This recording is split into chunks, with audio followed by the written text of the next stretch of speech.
effective onboarding programs increase productivity by 70%. The first impression with people, you can feel in the first 5 minutes or 10 minutes of the discussion how people are. What type of solutions that you see that we can improve that turnover rate? I think if you properly hire by culture is one big step. The people that you do attract to your business, if they are culturally minded the same way that your business is set up, or that, then you already have a very big step towards retaining people.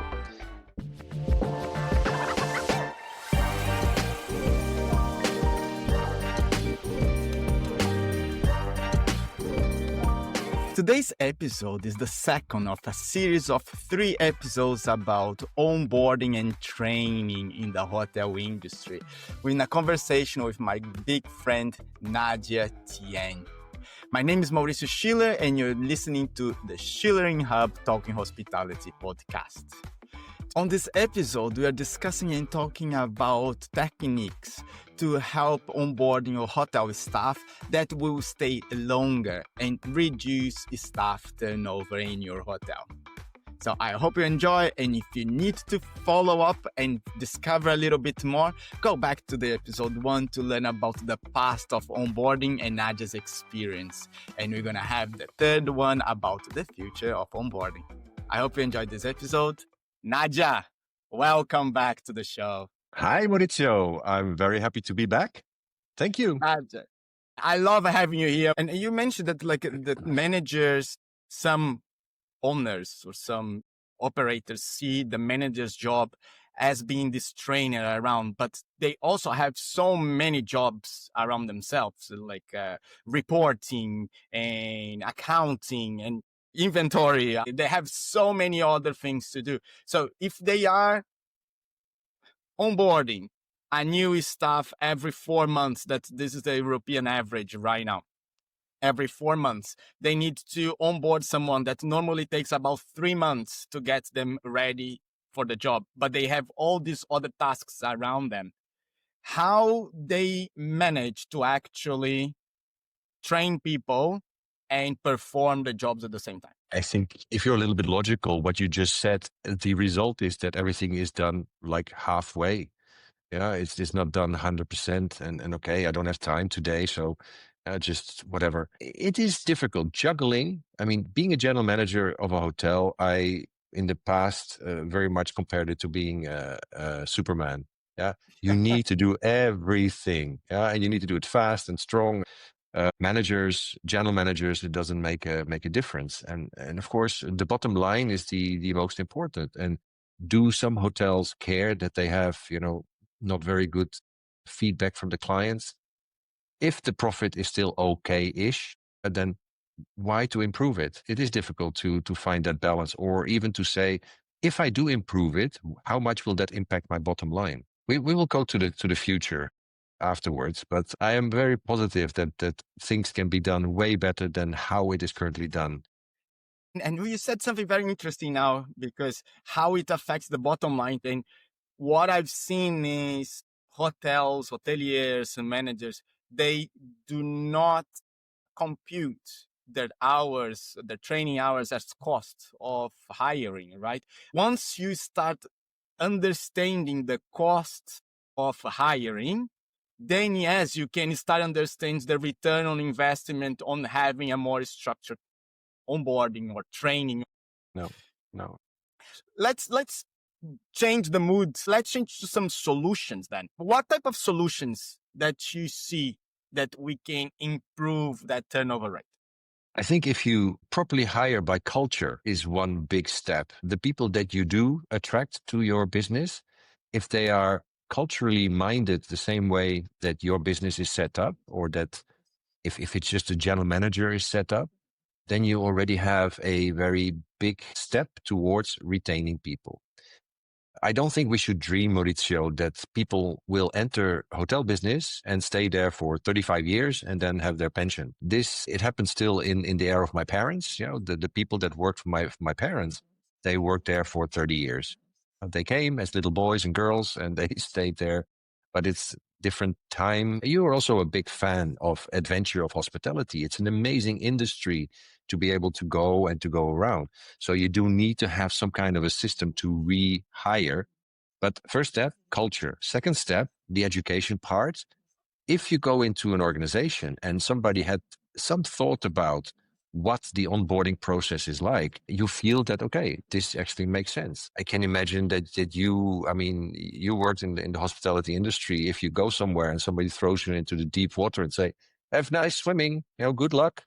This is not something that you say after a couple of months, okay, this is absolutely amazing. On the book that I'm reading, that was a very interesting example of a waiter that arrived to first day on Mother's Day in a restaurant. So it was the busiest day for that restaurant in the year.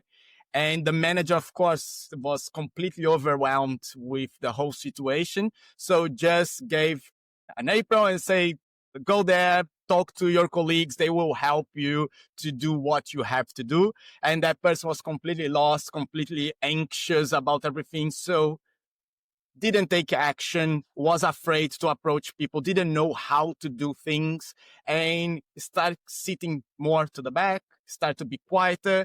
Then the colleagues start to get stressed because she's not helping, and create a whole environment. The person gets completely depressed and runs crying and leaves the job on the day, right? It just leave the job on the day, left everything behind because was just thrown into fire. And I've seen this so many times. I've seen this story so many times. I am a very good example of that, Mauricio. I mean, I have been thrown into new hotels where nothing was set up. I need to set everything up myself. But I really do not like it if I am thrown into a situation that I don't know, whether it's technical, in the IT industry that I used to work in, and somebody tells me do something, but technically I don't know how, yeah, or whatever other situation. I really do not like it. So I would be also running away, yeah, and I think some people, they just wing it, yeah, and they become maybe very successful in the hospitality industry because they just wing it, and whether it's good or bad, they don't care. And other people, they're very precise.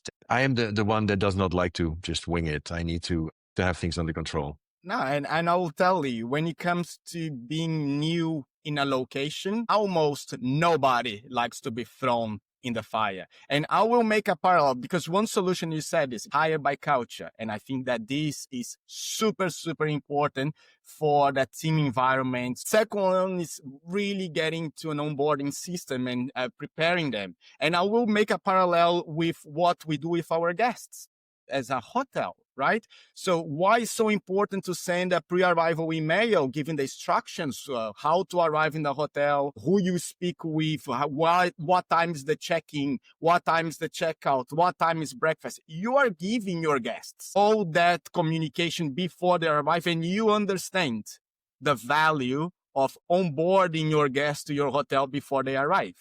So why do we think that the staff is a different type of a human being? Why we don't think that employees should have a pre-arrival, pre-employment phase where we understand the phase just as the pre-arrival guest, an employment phase just as in stay, and then a post-employment phase just as when the guests leave.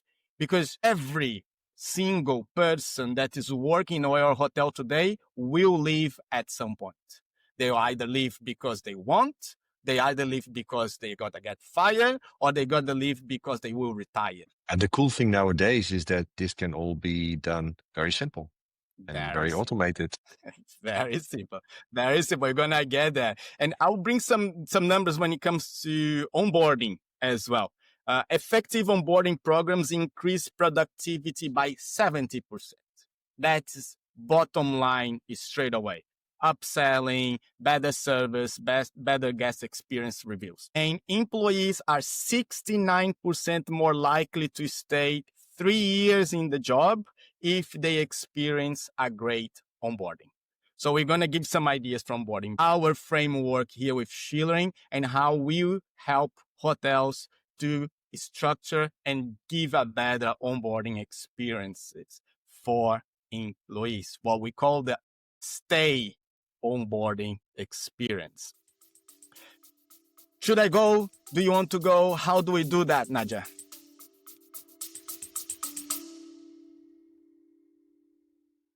Sorry to interrupt. If you're enjoying the show and if you are learning something new today, please consider following the show, subscribe to our channel, or leave us a review. It helps us to help more people through the podcast, and it would mean the world to us. Thank you for listening, and we're back on the chat. Well, maybe we can start with what the STAY stands for. Yeah, the STAY framework. The pillars of that, the standards, the training, the acculturation, and your role in it. These are specific steps that actually make a lot of sense in onboarding process. Starting with the standards, if you have a system that could be your own system, but you need to have some standards. It cannot be that somebody comes into your organization and you have no clue and there's nowhere written what to do. Obviously, this is not very good onboarding. So to have some standards is one thing. Most simple one is a piece of paper, like here you go. And the most, let's say the other side of the medal is a whole system that you can implement also with standards. As you know, I'm a big fan of Notion. I mean, Schulering is running on Notion. It's something that really people should look into. The training part, maybe you can talk about the training part. I would just hold back a little bit more on the standard parts, because it's not about being robotic. It's about giving them knowledge and knowing where to find this knowledge when they need. You need to call the manager at 3:00 in the morning, or the alarm went off because a drunk guest pressed a button and you never knew what to do. So giving that knowledge in a way that they can find is awesome and is important. It's for your own mental health. I like it how you say awesome. But it's true, right? As you said, it can be a paper. Of course, it can be a folder that is in the drawer. It's just harder to update. It can be very simple. It can be a Google Drive document, or it can be, as I love, you brought Notion to our company in that structured way. You can just search for that information and you find it. And yes, let's get to training. T for training, ST. And training, we said it's about all people. It's training on what you need to do. It's super important. And we believe that this training should start even before the pre-employment phase. And it always a really communication. I've been told that I'm very naive to believe that people will read the email and go through the training before they start working. You can give opportunity to people to already get ahead, and you will find the stars of your team by doing that. There is only positives about sending an email 1-2 weeks before they start employment and giving them access to training and onboarding. Onboarding is the basics that you use, the standards, use the things that they do on a daily basis. For example, just by providing language training on specific job-related tasks, improve their employee satisfaction and performance, because they understand what they are being told and what they have to do. So they feel better in the job and they stay longer if they just have a little language course. Training doesn't need to be done by managers as well.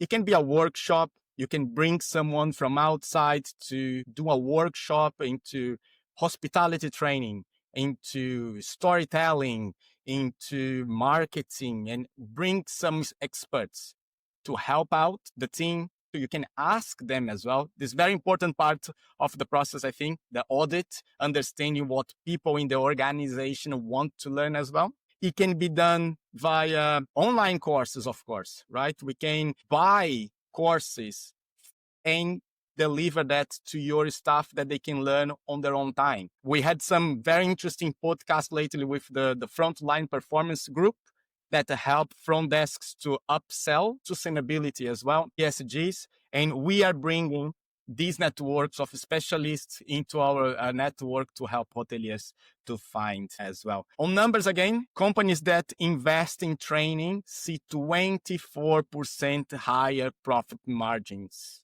It's really not only about retention, but it's about bottom line. Hey, Nadia, acculturation. Yeah, this is my thing, right? Yes. This is something that I very much believe in.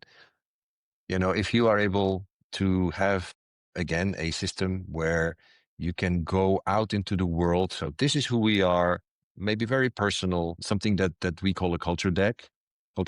You are obviously able to attract people that are like-minded without, I mean, I'm talking again many, many years ago when I opened up my first hotel. Without really thinking about it, it just came natural to me. I put an advertisement in a newspaper that I am opening up a new hotel. And I mentioned the way that the hotel would be. It would be a boutique hotel. It would be small.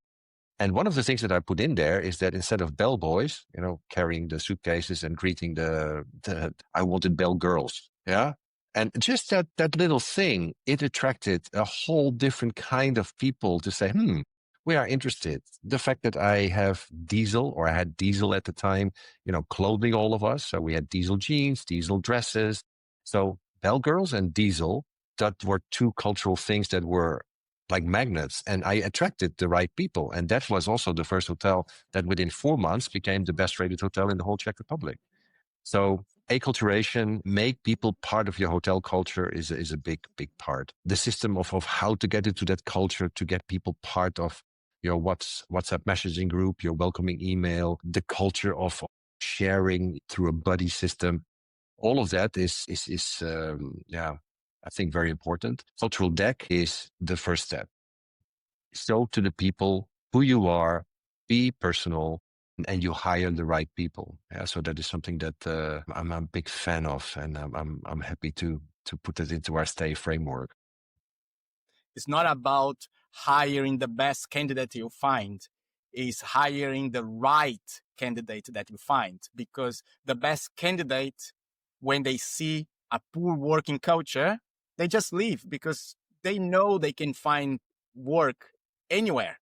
They are great. If you hire the best candidate, but you don't have a great culture, you don't have a welcome, you don't have the structures, they come, they see, they stay a month, they leave, right? And then it's your cost of hiring someone that wasn't your fit.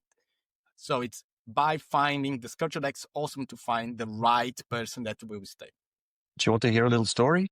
Yeah, please. Hiring the right people. At a certain moment, I needed to open up another hotel, one of my hotels, and I decided to organize a sangria party recruitment evening. So I did it actually in one of my previous hotels. We had a time where the recruitment was supposed to start, an interview with Nadia, with me as a general manager, but everybody was invited at the same time. So we had like 40 people that were interested to work in that hotel. You were greeted in a nice atmosphere, nice music, sangria on the table, sit down. And Nadia, you will have some speed dating event with Nadia to actually do that. Talking about the best candidates, some of the candidates probably very good at their job.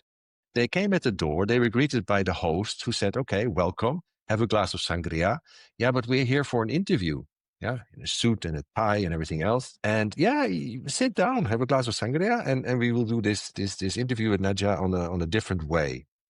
They just turned around and left because for them it was so don't even know how to say it. It was not their thing. Yeah, they go for an interview, they sit down and whatever. And to be part of this. And the end of the story is that the interview process was not done by me. Of course, the first impression with people, you can feel in the first 5 minutes or 10 minutes of a discussion how people are. But the real discovery of the talent in the group of 40 people was done by people that already worked for me, that were part of those 40 people. Yeah, so those people, you can then hear the feedback. This is such a strange environment. I don't know what we're doing here. And you have the leaders and the followers and the people that are just quiet, and the people that say, oh, this Nadia, he's such a crazy guy. So yes, I do things a little bit differently. This is just an example. But hiring by culture, I think not everybody has that luxury as well. Sometimes you just need people, and whoever comes along, you hire them because there's no choice. But if you can hire by culture, it is a big step in the right direction. When you say that not everyone has this opportunity to hire by culture because they need someone to fill up a gap, And I understand. I had that conversation actually yesterday with a manager. What I was telling them is that their first job after we done an audit with the staff, we learn a lot about the staff. And one big surprising thing is how invested in learning the staff are. And they didn't know that. They always thought that the staff didn't want to learn anything. And they are very invested in learning. They were very critical of the company for not having structured training. And the first job is now design your ideal candidate. Who is your perfect candidate? And you put these competencies in order of importance, right? Because once you have that, once you know who you want to work with, we can create training processes to reach to that ideal candidate. Once we map, once you know what you want, it's a lot easier to be building this team, even if it's in an urgent situation. And then we get to your role. Well, as we are speaking about exactly that, right? Building what your ideal candidate is. This is something that we don't think enough about, but it's where the skill gap in hospitality. If you don't know the skills you want in your team, there is always a skill gap. If you don't know what you want, you're always going to look at the things that you don't have. That's so important to really map what type of skills I want in my team. What's the toxic employee like for you? And I understand that each hotel will have a different idea of what a toxic employee is. And it's okay. It's about your culture. It's about your business. We don't need to tell you how to create your own culture. We just help you to create one. And there is space for everybody. And as long as you know what you're selling and what you need, you will build a team that will stay. When you come to your role, that's the why of the stay, is really important that the employees understand the job description. We should always include this, what success looks like. So in the next 3 months, what I'm looking for in you that can prove that you did well. The KPIs, the key performance indicators, write it down and let them know. I don't know how many times I've heard stories of managers that they really want to see people stressed by not giving them the information that they need, just that to test them. And the last thing that's super important that we don't do enough is creating structured feedback sessions. Then at the end of the first week, there is a scheduled feedback session with the manager. The manager can give feedback on what they learn and can listen to the employee as well. And then they should have a second feedback session after 15 days. Then after the first month, after the second month, and in the end of the probation time. And this way you have 5 one-to-one feedback sessions where you prepare this person to be better at every single interaction. You also learn about the things that are happening in your own hotel, the culture. How is your team welcoming new hires? And by doing that, you learn so much. And Nadia, from you, 3 steps that they can take to help them, that hoteliers can take now. Like after listening to this episode, they can, all right, I will try this now. First thing that comes to my mind is you need to be structured. You need to have a understanding of what you want, structure that, and make sure that if somebody is onboarded, that the steps, including the follow-up meetings after 1 week, after 2 weeks, after 3 weeks, that you have that set up. And the cool thing about all of this, do it only once. Do it, write it down, keep those standards, and then implement it in your organization. So to get the standards done, the checklists and etc., of course, you can do it in a folder, you can do it in Google, or you can do it in Notion, which really excites me. You just need to know how to do it. So to be structured is part number 1. Get your thoughts into this process once, put it down, and then just repeat it and improve it over the course of your experience with onboarding. And if the hotelier there doesn't understand Notion and it's a little bit, all right, I can't do this now because I need to learn Notion. First of all, you don't have to learn Notion to do this. You can talk to Nadia and Nadia can help you. All right. And what I'm suggesting to hoteliers is write the tasks that you have in the department in order. What task is task A, task B? Each task has a checklist to be completed. So write down the checklist of each one of these tasks. Then go to how I execute each item of the checklist. So how to execute. And then last thing, when you have to execute them. So here you go, a very simple framework to get your standards out in a paper. Number two, because assigning a work buddy, this, I think that is one of the most valuable things on onboarding is to have someone there to welcome the new hire. If you think through and you already sent an email welcoming that new hire and they know what is going to be the agenda of the first day, it's not a discovery. So they are ready to actually come there and meet people. Meeting the people, walking through the property, seeing the rooms, the housekeepers, the chef, get to see everybody and be introduced to everybody is one of the most powerful and easy tasks that anyone can do for retention. Highly recommend assigning a buddy to walk through the property. Executable tomorrow. You can do that tomorrow. You don't need to wait. Okay? And Nadia, number three. Run an audit. Yeah, once you have your people on board, interact with them, ask them questions. And one of the best practices that people do is an NPS, a Net Promoter Score. Are your guests happy with your hotel? Is your client happy with your product? But the same thing you can do with your team. Is the team happy with the organization? The manager could be anonymous, yeah, not to put people in front of a barrier, but to do an audit is something that I think the managers should implement immediately. Yeah, so you need to know the feedback. And if you have anonymous feedback, theoretically, you will get a lot more value out of it. Yeah, audits, super important. We can audit also website. We can do that service, by the way, right? And a shameless plug here, as we call a shameless plug. We can help with audits or how friendly your website is to hiring people, how welcoming you are to new hires. Do you have a page for people that want to work with you? This we can start doing straight away. Just look at your website and see how friendly you are. If you don't know your score, get in touch with us. We can score you on that. And now, Nadia, let's talk about the future. Let's just be open now. The future. The future. God knows what the future will be, Maurizio. Yeah, what's the hotel of the future, Nadia? Hey everyone, I hope that you enjoyed the second episode of our discussion about hotel onboarding and training. This is the second part of a series of 3.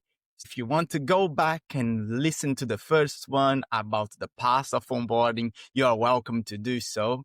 And hang on, because next week we're going to get into the future of onboarding in a very open-minded brainstorm. I hope you enjoyed this episode and I see you next time. Bye.